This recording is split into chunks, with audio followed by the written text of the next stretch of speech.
Senadora María del Rosario Guerra, muy buenos días. Muy buenos días, doctor Fernando, para usted y para todos los oyentes. Senadora, las dos fronteras de Colombia, por el norte y por el sur, están ardiendo. La frontera sur con el Ecuador está vuelta a pedazos. Tumaco, toda esa región que va hacia el río Mataje y que nos comunica con el Ecuador, es un infierno, donde están Guacho y sus amigos reinsertados que fueron de las FARC, allá estuvieron en las zonas de tolerancia del gobierno, recibiendo atención médica, recibiendo plata, y después se fueron a seguir delinquiendo. Y en el norte del país, en el Catatumbo y en el norte de Santander, otro infierno. En este momento hay paro armado, el EPL, la lucha entre el EPL y el ELN, millares y millares de refugiados por todas partes. A este país se lo llevó el diablo. En ambos sitios, una alternativa, la alternativa de la palma africana o palma de aceite, que se desarrolló enormemente en la época del presidente Uribe y que después se abandonó porque habría que abrirle paso a la coca.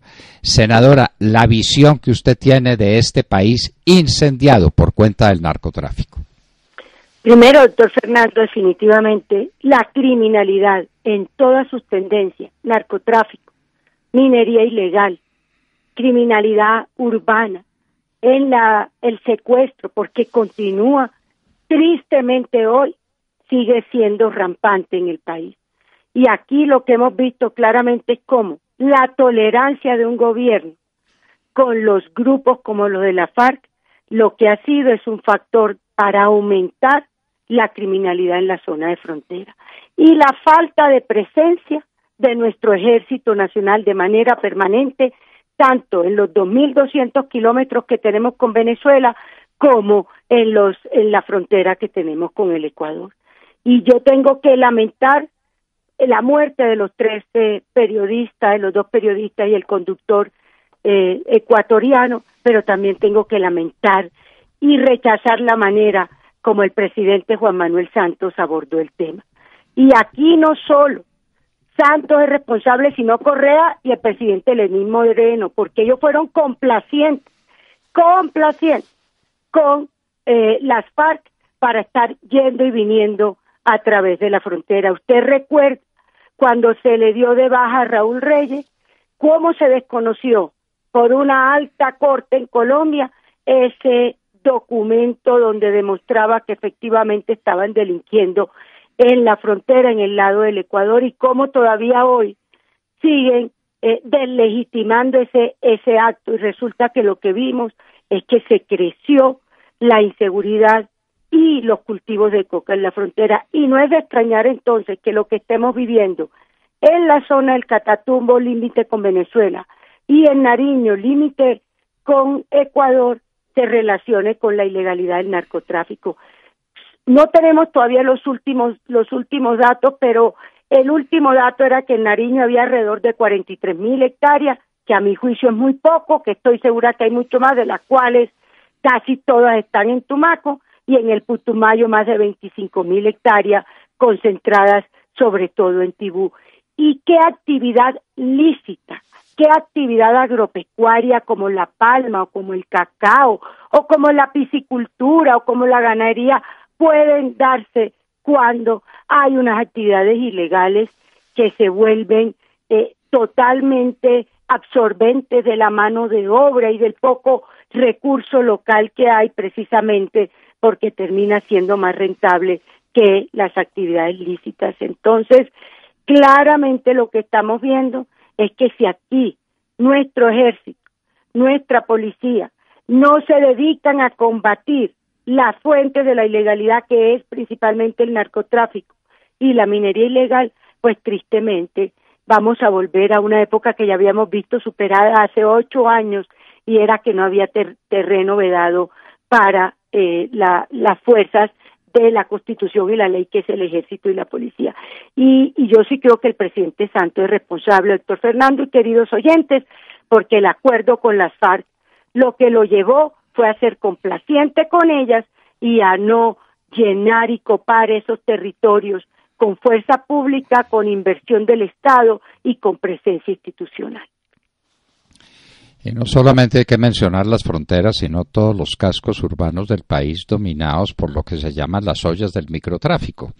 Todo eso está en poder de los traficantes, es decir, en poder de las FARC y de los negocios que se desprenden de la actividad criminal de las FARC. El país se volvió todo un infierno. Y entonces en esas condiciones no hay prosperidad económica, porque a propósito, usted que es una persona que maneja bien el tema económico, ¿usted cree que esta economía puede vivir con dólar a 2.700 pesos cuando viene de 3.400 y tenemos una revaluación de más del 20% del tipo de cambio en 2 años, de febrero a febrero del 2016 a del 2018, y que la nuestra es la moneda más fuerte del mundo? Dígame qué actividad lícita, legítima puede sobrevivir así. Y los cafeteros están quebrados, y los palmeros están quebrados, y los pequeños y medianos industriales están quebrados, y los grandes industriales están quebrados. Esto va a ser una cosa tremenda. Lo que reciba el próximo presidente, que será con la ayuda de Dios, el doctor Iván Duque, lo que reciba va a ser un erial, un desierto. ¿O no lo ve usted de esa manera? ¿Qué me preocupa, doctor Fernando? Nosotros hasta hace cerca de 2 años teníamos una tasa de cambio cercana a los 1.700, 1.800 pesos. Y como consecuencia de la caída del precio del petróleo, vino un proceso nuevamente de devaluación que ayudó a que los sectores productivos volvieran a pensar que era posible volver a competir.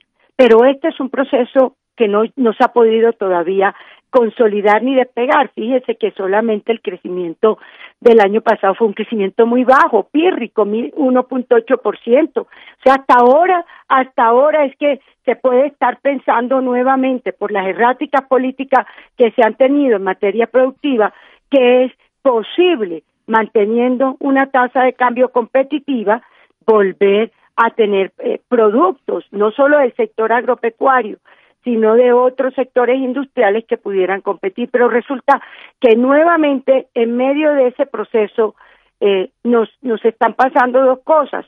Un tema que no sé cuánto tiempo puede durar, que es el tema que otra vez está subiendo los precios del petróleo, entre otras cosas, no es solo por la problemática que se está viviendo a raíz de la difícil situación que se está viviendo en Siria, sino en Siria y toda esa zona del Oriente Medio que está complicada, sino también porque ya sabemos que siguen saliendo la producción de no convencionales de los Estados Unidos, sigue aumentándose, pero se ve afectado también de otro lado, pues porque vemos claramente cómo los países de la OPEP han entrado en un momento donde tienen que definir si van a acordar o no cuánto va a ser la producción diaria en términos de barriles de petróleo que van a tener, y la de Colombia coincide en este momento también con una reducción después de una meta de 1 millón de barriles diarios. Se estima que no vamos a estar sino alrededor de los 850, 870 mil barriles diarios. Y esto lo traigo a colación porque como sigue siendo importante en la estructura productiva del país, la producción de crudo, pues afecta de manera importante el comportamiento de la tasa de cambio y por esa vía el comportamiento de las actividades productivas. Entonces, nosotros lo que nos tiene que preocupar ahora es dar unas señales claras, primero al sector agropecuario, de que vamos a hacer las inversiones en los bienes públicos que el sector rural amerita, y el nuevo presidente, que con la ayuda de Dios y el voto de los colombianos aspiramos sea Iván Duque, y Marta Lucía como fórmula vicepresidencial, está comprometido con más vías terciarias, más asistencia técnica, con más desarrollo tecnológico, con un manejo de una política en materia de reservorios de agua y, lo más importante, con un manejo despolitizado y un manejo técnico del Ministerio de Agricultura y de las entidades del sector, que tristemente han tenido más de 4 ministros en 8 años. Entonces, ahí hay un tema de nuestro candidato Iván Duque que es fundamental y que tenemos que apoyar. Pero por el otro lado, vienen otros sectores que se han vuelto muy importantes. El sector turismo. El sector turismo requiere todavía que le hagamos unas inversiones y que le continuemos dando unos incentivos para seguir atrayendo turistas, por supuesto. Una tasa de cambio revaluada le favorece al turista extranjero, más no así al nacional. Y nosotros no podemos solamente concentrarnos en el turismo extranjero, que ha venido aumentando más de 1 millón, según las cifras que dice el último trimestre, pero tenemos también que seguir promoviendo que el turismo nacional llegue a lo largo y ancho del país. Entonces hay un balance que hay que hacer de unos incentivos que hay que seguirle dando al sector turismo para que se sigan haciendo las inversiones, ya no solo hotelera, sino también las inversiones para que haya seguridad, que es fundamental. Sin seguridad no hay turismo, que haya rutas turísticas que se consoliden con toda la infraestructura del caso, y tercero, que haya una mayor promoción de este sector a través de las nuevas tecnologías que tristemente se están subutilizando. Y hay otros sectores que son sectores muy importantes que el país pues tiene que seguir apoyando y tiene que seguir desarrollando alrededor de los sectores industriales que están a la espera de que haya unas señales claras de los mercados y de la política económica en el tema de, por ejemplo, qué va a pasar con la tasa de cambio, porque si bien las exportaciones habían comenzado a repuntar, pues nuevamente en el último mes aparentemente otra vez la balanza de cuenta corriente fue negativa después de que venía en un comportamiento mejor. Entonces, en síntesis, yo diría que lo más urgente ahora, un mensaje claro en materia de seguridad, porque todo esto que está pasando no ayuda para consolidar la inversión. Segundo, un mensaje claro en materia de política económica, que Iván Duque lo ha dicho, para él es fundamental unas reglas de juego claras en materia tributaria para bajar cargas tributarias, para reducir trámites, para incentivar el emprendimiento, pero también es importante un mensaje de que nosotros tenemos que consolidar sectores que vuelvan a ser jalonadores y no volver solo volver a poner todos los huevos en el sector minero energético, que hoy no tiene el panorama claro, y menos con las consultas y menos con la criminalidad alrededor de la minería y de las zonas mineras. Entonces, doctor Fernando, lo que estoy viendo claramente es que todavía el panorama económico no está despejado, que nos toca seguir trabajando con un gobierno que genere confianza y claridad en las políticas, y adicionalmente tenemos que combatir las fuentes que hoy nos generan esta inseguridad, que están alrededor del narcotráfico, de las bandas criminales, de la minería ilegal y, por supuesto, alrededor de lo que va a pasar con el acuerdo con las FARC, porque aquí hay otra inseguridad que no hemos dicho, pero es la inseguridad alrededor de la tierra y alrededor de los acuerdos colectivos para la sustitución de coca, y la inseguridad alrededor de la presencia en las zonas donde antes hacía presencia la FARC y hoy está en la disidencia. Senadora, tengo que manifestarme en desacuerdo solamente con una de las muchas cosas sensatas y positivas que dijo usted, y es que la revaluación del peso puede significar un estímulo para el turismo internacional. Al contrario, si al turista le pagan menos pesos por su dólar, esos menos pesos significa que se le encarece la estadía en Colombia. Si al turista le pagan, como hace 2 años, a 3.400 pesos cada dólar, pues le están dando muchos pesos. Así es.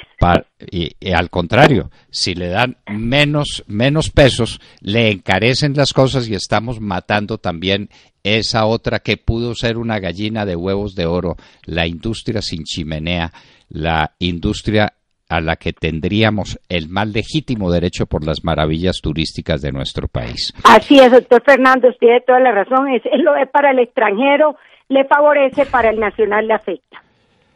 No, al extranjero no lo favorece. Claro, la devaluación sí. No, pero la revaluación. Ah, sí, escúcheme, por eso, la revaluación es la que afecta al nacional, porque aunque el nacional pues no la hace en dólares, pero termina de todos modos sirviendo pero al extranjero de la valoración. Pero al extranjero también, porque le dan menos pesos por sus dólares. Por eso, pero a él sí, claro, por eso estoy de acuerdo con usted, que si tuvo esa imprecisión, al extranjero le favorece que haya una mayor devaluación, no. Precisamente porque le es más barato venir a Colombia que a otras regiones. La devaluación, comparativamente. La revaluación lo mata. Senadora, hemos seguido conmovidos los homenajes que se le han dado en el Ecuador a estos 3 periodistas que son 3 mártires de la verdad, porque ellos vinieron a la zona de frontera simplemente a mirar cuál era la verdad para contársela al Ecuador y al mundo. Y fueron secuestrados, encadenados como unas bestias, lo que saben hacer las FARC, señal de que las FARC siguen haciendo exactamente lo mismo que hicieron siempre, y finalmente asesinados. Aquí, 2 días antes de esa noticia, nos habían asesinado 8 policías. ¿Cuál fue el homenaje de la nación a los policías? Ninguno. En el Ecuador, 4 días de duelo nacional por la muerte de 3 periodistas. Justo, legítimo. Hay que conmover la opinión pública para que estas cosas no vuelvan a pasar jamás. ¿Y los policías muertos? ¿Ellos no son ciudadanos colombianos? ¿Ese sacrificio no importa? Senadora, con esa insensibilidad frente a nuestra fuerza pública, ¿aspiramos nosotros a tener quien nos defienda?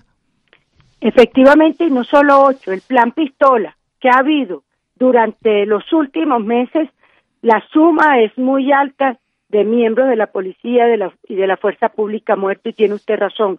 Qué triste cuando ya el país se vuelve insensible. Lo que sucedió en San Pedro de Urabá con la muerte de los 8 policías fue no solo lamentable, sino que nos preocupó que no se le dio la importancia del tema, mientras aquí el presidente Santos, porque eran 3 periodistas extranjeros, hizo una oferta de una recompensa que creo que fue cercana a los 300 millones de pesos, pues tristemente para nuestros policías ha sido insignificante. Nosotros no podemos acostumbrarnos al tema, y por el contrario lo que tenemos es que rodear a nuestros policías para que ellos sigan ejerciendo su labor.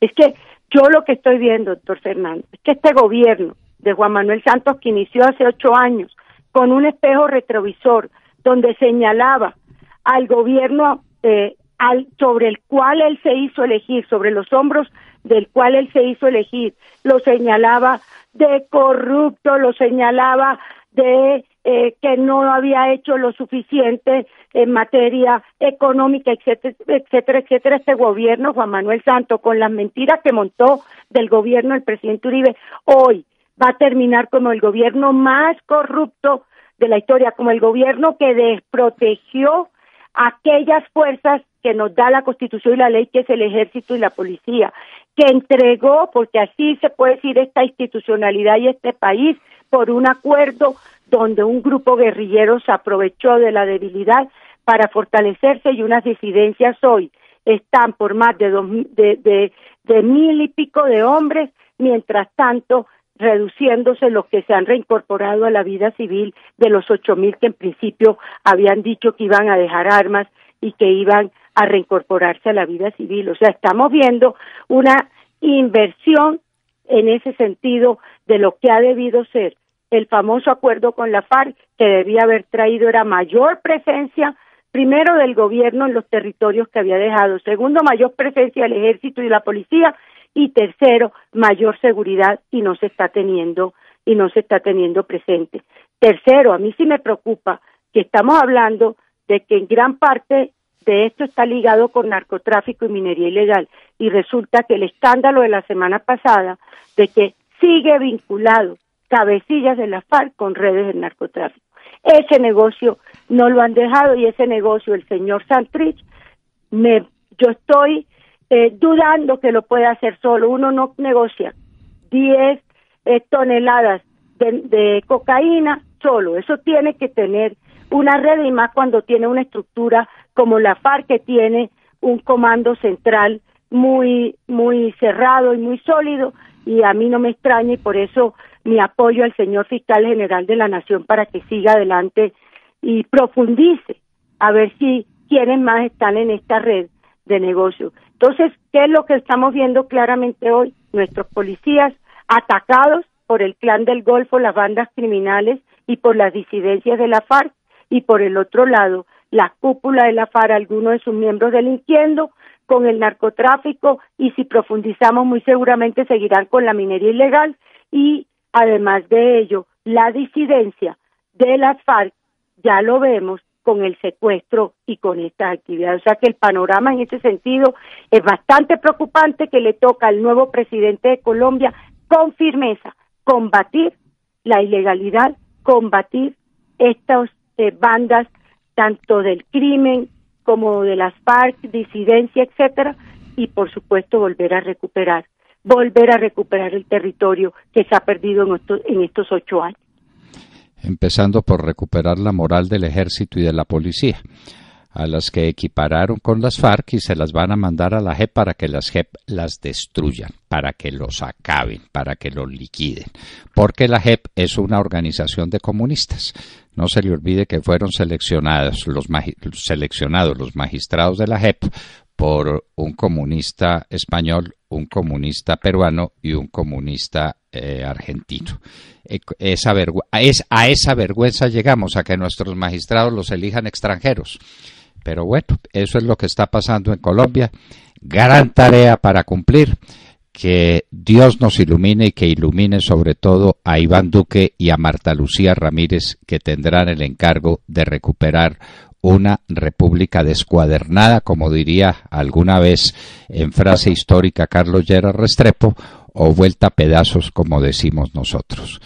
Doctora María del Rosario Guerra, muchas gracias por estar con nosotros en La Hora de la Verdad. Doctor Fernando, a usted mil gracias, y a los oyentes, y aquí estamos trabajando para ganar con Iván Duque y Marta Lucía y poder volver a recuperar la esperanza y la confianza en esta patria.